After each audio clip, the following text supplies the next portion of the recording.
So I thought I'd read you the next instalment of our class story, The Boy Who Grew Dragons.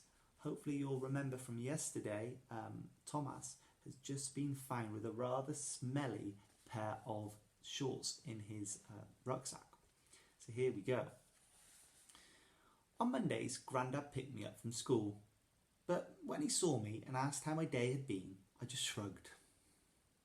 I couldn't exactly tell him about the dragon poo incident, and we'd lost so spectacularly in the rounders match, I just wanted to forget the whole day. I've been thinking about the garden, Grandad said. We need to work out what's going where. Got to get the right conditions for each plant or they won't thrive. What do you say? Fancy coming over and helping me plan it out?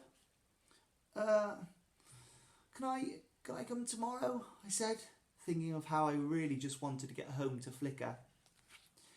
As we walked on through the park, Grandad started telling me about how we were going to mark out the garden to areas.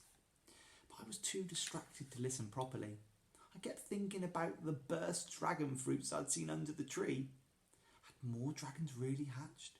Could there be 6 dragons hiding out in town? Seemed so unlikely. I mean, with the amount of mess my one little dragon was wreaking, if there was a whole pack of them out there, surely the news would be full of explosions and unexplained fires. People noticed stuff like that, didn't they? The nagging feeling I'd had during lessons grew even worse the closer I got to home. I started walking more quickly, my brain going over and over everything I'd done that morning. And then it landed on me like a cosmic cowpat. The thing I hadn't done.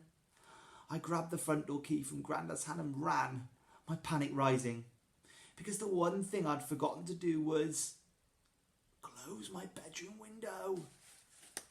At home, my fingers fumbled with the lock. I raced up the stairs and flung open the door to my bedroom. When I looked inside, it wasn't the shredded curtain or the dragon poo on my computer that I noticed first. It was Flicker, perched on the windowsill. At the open window. For 2 days I'd had the coolest pet in the world. 2 days, and now I was about to lose him. I stood frozen to the spot. Thomas! Grandad called, yelling up the stairs. You okay? Your pants on fire or something? He paused halfway up and looked through the banisters towards my door. I quickly pulled it shut behind me. Nah, just checking Tom hadn't got in my room again, I said, but my voice was far too squeaky to sound casual. He looked about to quiz me, but then said, I know. I guess every man's entitled to his secrets. Hey, Chipstick. He gave me a wink. I'm just downstairs if you need me. I'll put the kettle on, shall I? Yeah, great, thanks, good idea, I said, already disappearing back into my room. With the bedroom door safely closed, I turned to face the little dragon.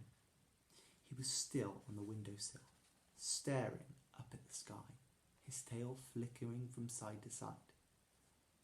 Flicker, I whispered desperately. He turned. I reached out a hand towards him, but he launched into the air. For a heart-stopping moment, I watched him soar up and away.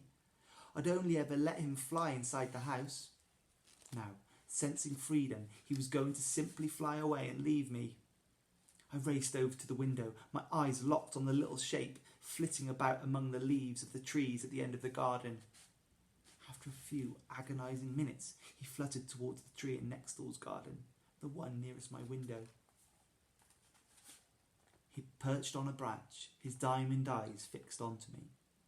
I held my breath to see what he would do next.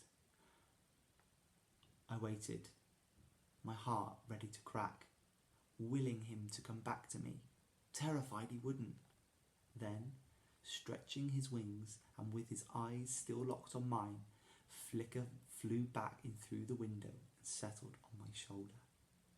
And it felt like a firework display was going off inside of me. Okay, so that's the end of chapter 10. I will continue with chapter 11 tomorrow. Hope you enjoyed it.